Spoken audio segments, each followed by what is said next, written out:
तो दोस्तों I hope कि आप सब ठीक होंगे और मैं आशा करता हूँ कि आप जल्द से जल्द ठीक हो जाएंगे। तो दोस्तों आज की इस वीडियो में काफ़ी लोगों के क्वेश्चंस रहते हैं और काफ़ी सारे मैं कॉल भी अटेंड करता हूँ।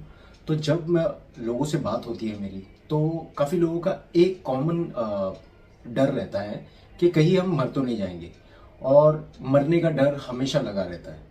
कई कई बारी मरने के डर की वजह से सिम्टम्स डेवलप होते हैं, जैसे कि सांस भारी हो जाना, हैवी चेस्ट हो जाना, हार्ट बीट फास्ट हो जाना।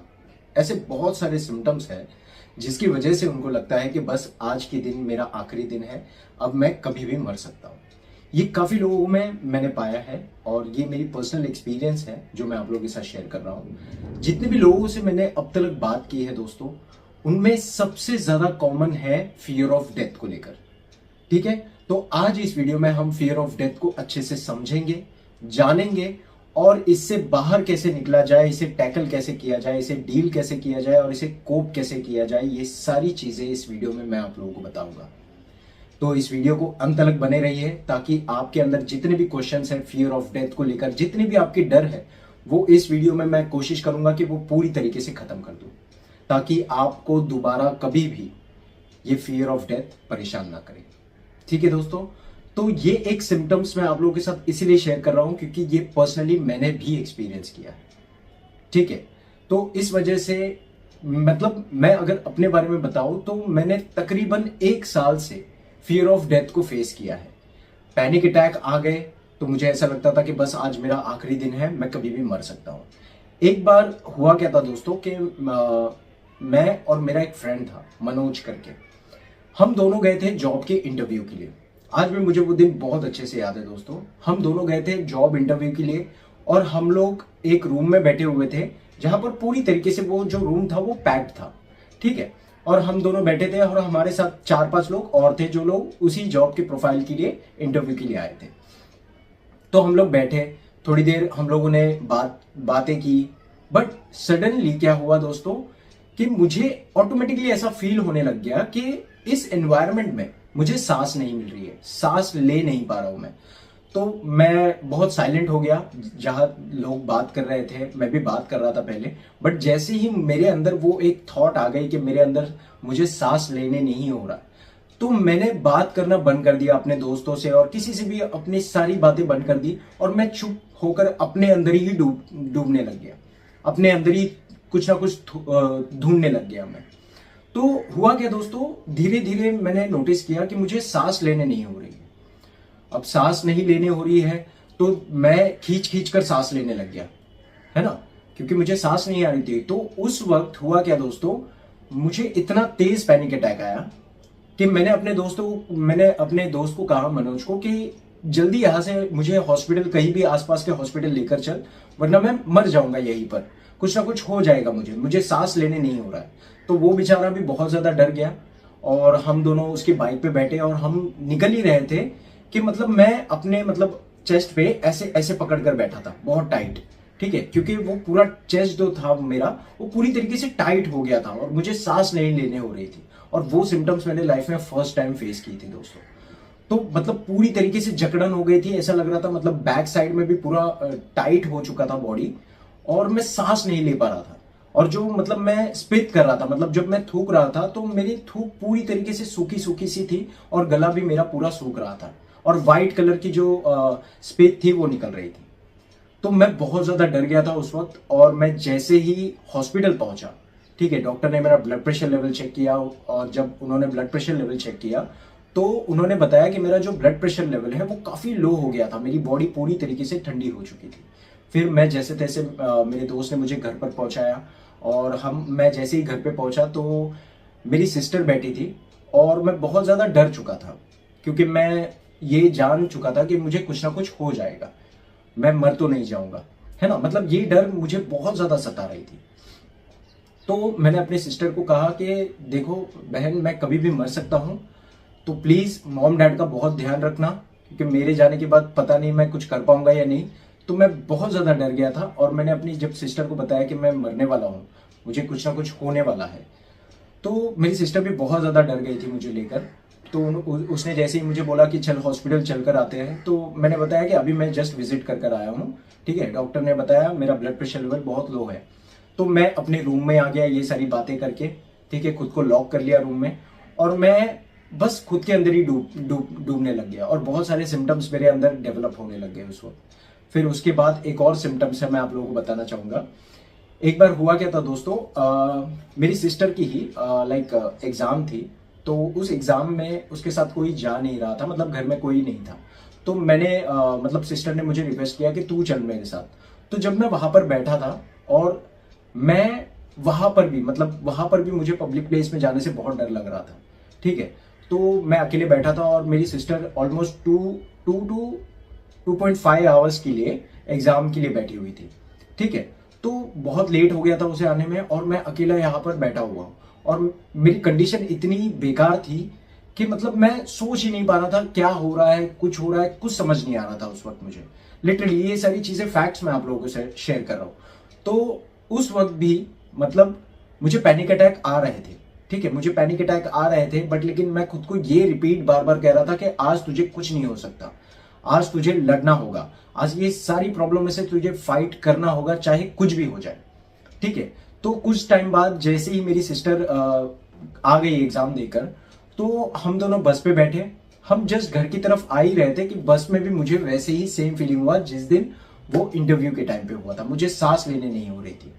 तो मैंने बस रुकाई, और मैंने सिस्टर को कहा कि तू घर चली जा, मैं आता हूँ थोड़े टाइम में। तो मैंने उसे बताया नहीं उस वक्त कि मैं क्या फील कर रहा था। तो मैं जस्ट बस से उतर गया, और मैं वहां से ग्रेवयार्ड, मतलब मेरे आसपास में ही एक क्या कहते हैं, शमशान भूमि थी। ठीक है, तो वहां पर मैं पहुंचा, और वहां पर मैं बस जितने भी डेड बॉडीज जलता हुआ देख रहा था। ठीक है, मैं बहुत ज्यादा डर गया था। ठीक है, तो वो सारी चीजों को जब मैं फेस कर रहा था, तो मैं खुद को ये भी रिपीट कर रहा था कि चाहे मुझे आज कुछ भी हो जाए, आज मैं यहां से भाग कर नहीं जाऊंगा, चाहे मेरी यहां पर मौत भी क्यों ना हो जाए। ठीक है, इस तरीके से मैंने धीरे धीरे करके अपने सारे फियर ऑफ डेथ को ठीक करना शुरू कर दिया। जब भी मैं सोता था, मुझे ऐसा लगता था कि बस सोते सोते मैं मर जाऊंगा।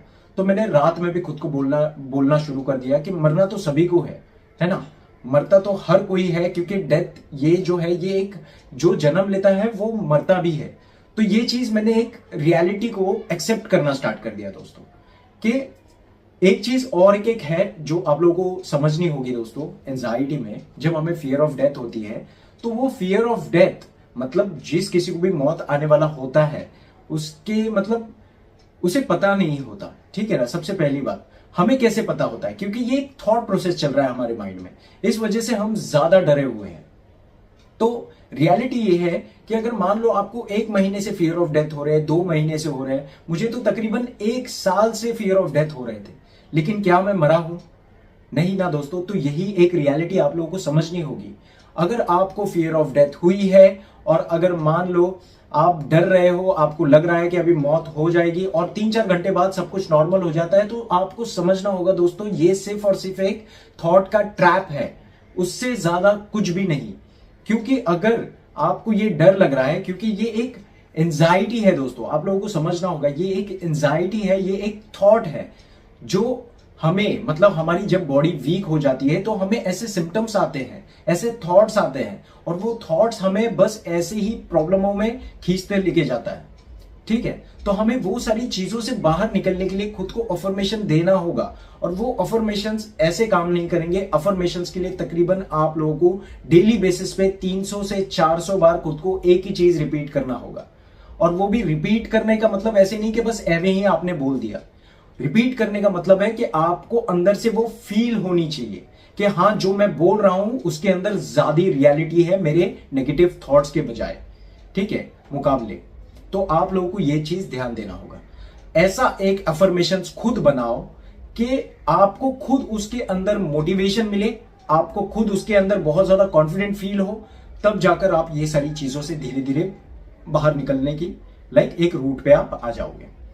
तो मोस्टली आप लोगों को क्या करना है, जब भी आपको फियर ऑफ डेथ हो, आप लोगों को सिर्फ और सिर्फ खुद को साइलेंट रखना है जितना हो सके। मैं जानता हूं नहीं हो सकता है, बट लेकिन ट्राई करना होगा दोस्तों, क्योंकि ये एक जो लड़ाई है, ये लड़ाई वो नहीं है कि हम किसी से लड़ सकते हैं, किसी से हाथापाई कर सकते हैं। ये एक ऐसी लड़ाई है जो खुद से लड़नी होती है। जब आप खुद से लड़कर बाहर निकल जाओगे ना दोस्तों, तो एक ऐसी जिंदगी आपकी इंतजार कर रही होगी ना कि जहां पर आपको हर वक्त सिर्फ और सिर्फ खुशी मिलेगी। आप ऐसा सोचोगे, एक बार आप रिकवर हो जाओगे ना ये सारी चीजों से, तो आप सोचोगे कि किस चीजों में आप फंसे हुए थे। बहुत नॉर्मल चीज रहती है, बट हम उस सिचुएशन को बहुत क्रिटिकल बना लेते हैं, जिसकी वजह से हमें ये सारी प्रॉब्लम्स को फेस करना पड़ता है। ठीक है दोस्तों, तो अगर आप लोगों को फियर ऑफ डेथ है तो उससे लड़ो, बिल्कुल भी डरो मत दोस्तों, कुछ नहीं होगा आप लोगों को। क्योंकि मैं खुद अपने पर्सनल एक्सपीरियंस से बताऊं तो 1 साल से मुझे जब ये प्रॉब्लम हो रही थी फियर ऑफ डेथ को लेकर, स्पेशली कोई भी चीज, मतलब कोई भी चीज से रिलेटेड हो जाती थी तो मुझे ऐसा लगता था कि मैं मर जाऊंगा। कोई भी अगर सिम्टम्स मेरे अंदर डेवलप होती थी तो मुझे ऐसा लगता था कि मैं मर जाऊंगा। तो ऐसे 1 साल पूरे मेरे साथ मेरे बर्बाद हुए, बट लेकिन क्या मैं मरा दोस्तों? ये रियलिटी है। क्योंकि उस वक्त 1 साल से जितने मुझे थॉट्स आ रहे थे उसकी वजह से मेरी लाइफ पूरी डिस्टर्ब हो चुकी थी। लेकिन आज मैं जानता हूं, मैं बहुत ज्यादा खुश हूं अपनी लाइफ में, और मैं बहुत ज्यादा हैप्पी भी हूं कि मुझे ये प्रॉब्लम हुई। तब जाकर मुझे रियलिटी पता चली कि जिंदगी में इतने सारे प्रॉब्लम्स होते हैं। क्योंकि ये जो लाइफ है वो कभी किसी के साथ इंसाफ नहीं करती है दोस्तों। हमें खुद लड़ना पड़ता है, खुद के राइट्स के लिए, खुद के हैप्पीनेस के लिए, और खुद को आगे बढ़ाना होगा तो आपको लड़ना ही है। बिना लड़े आप ये सारी चीजों से बाहर नहीं निकल सकते। और यूं मान लो कि मैं अपने इस जर्नी में खुद के लाइफ के साथ रिस्क ले रहा था दोस्तों। ठीक है, क्योंकि मैंने जितने भी डॉक्टर्स के पास मैं गया था, सारे डॉक्टर्स मतलब मुझे समझ नहीं पा रहे थे। मुझे सिर्फ और सिर्फ सप्लीमेंट्स प्रोवाइड कर रहे थे कि ये सप्लीमेंट्स खा लो, ये कर लो, ऐसा कर लो, ठीक हो जाओगे, आप ज्यादा सोच रहे हो। बट लेकिन मैं जानता था कि कुछ ना कुछ तो भयानक चीज मेरे साथ हो रही है। मैं खुद चाहता हूं कि ये सारी चीजों से बाहर निकलूं। मैं खुद चाहता हूं कि मैं ये सारी प्रॉब्लम में ना फंसा रहूं, है ना।